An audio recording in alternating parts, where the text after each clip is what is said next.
আমাদের 16 জুন 2026 তারিখে আমাদের বেলা 1 ঘটিকায় আমরা সিংড়া পৌরসভা কর্তৃক একটি প্রেস বিজ্ঞপ্তি প্রকাশ করছি।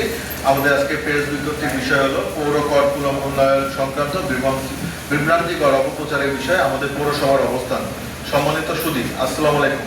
আপনারা নিশ্চয়ই অবগত আছেন যে সিংড়া পৌরসভা কর্তৃক 2026-27 অর্থ বছরের জন্য সাম্প্রতিক সময়ে পৌরসভার আওতাধীন হোল্ডিং সমূহের পৌর কর পুনর্মূল্যায়ন লক্ষ্যে প্রাথমিক দাবি নোটিশ সংশ্লিষ্ট আমাদের যে করদাতাগণের নিকট প্রেরণ করা হয়েছে।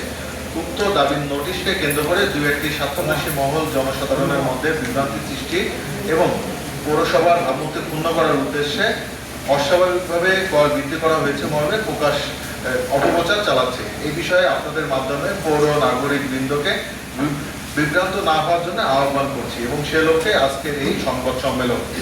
উপস্থিত সাংবাদিক বৃন্দ, আমরা পৌরসভা কর্তৃপক্ষ জানাতে চাই যে প্রতি 5 বছর পর পর পৌর কর পুনর্মূল্যায়নের বাধ্যবাধকতা রয়েছে।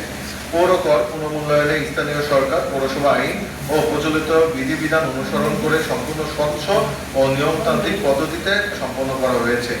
স্থানীয় সরকার পৌরসভা আইন 2009 এর ধারা 98, 104 এবং পৌরসভা কর আরোপ ও আদায় পদ্ধতি বিধিমালা 2013 এর 17 এবং 18 1 ও 2 বিধি এবং আদর্শ কর তফসিল 2014 এর 3, 21, 22 ও 24 বিধি অনুযায়ী।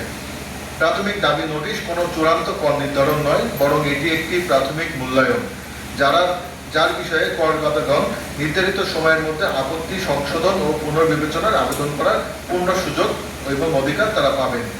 আপনাদের মাধ্যমে পৌরসভা সকল সম্মানিত নাগরিকগণকে গুজব ও অপপ্রচারে বিভ্রান্ত না হওয়ার আহ্বান জানাচ্ছি। যে কোনো করদাতা তার প্রাপ্ত নোটিশ সম্পর্কে কোনো প্রশ্ন, আপত্তি বা তথ্য সংশোধনের প্রয়োজন হলে পৌরসভা কার্যালয়ে যোগাযোগ করতে পারবেন। পৌর করের প্রাথমিক দাবি নোটিশের বিপরীতে আগামী 29 জুন 2026 তারিখের মধ্যে পৌরসভা কার্যালয় হতে অফিস চলাকালীন সময়ের মধ্যে নোটিশ সংগ্রহপূর্বক আপত্তি দাখিল করতে পারবেন। পরবর্তীতে পৌর কর নিরূপণ ও আদায় বিষয়ক স্থায়ী কমিটির মাধ্যমে আপিল শুনানি পূর্বক হোল্ডিং মালিকগণের সাথে আলোচনার সাপেক্ষে 7 দিনের মধ্যেই যৌক্তিক পৌর কর পুনর্নির্ধারণ করা হবে। পৌরসভা কর্তৃপক্ষ সকল আবেদন ও আপত্তি নিরপেক্ষভাবে বিবেচনা করবে।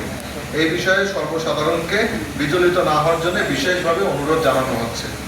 জনস্বার্থে সঠিক তথ্য প্রচার এবং দায়িত্বশীল সাংবাদিকতার মাধ্যমে প্রকৃত তথ্য জনগণের কাছে পৌঁছে দেওয়ার জন্য আজকের গণমাধ্যম কর্মীদের আন্তরিক সহযোগিতা কামনা করছি। ধন্যবাদ। কর্তৃপক্ষ, সিংড়া পৌরসভা, নাটক।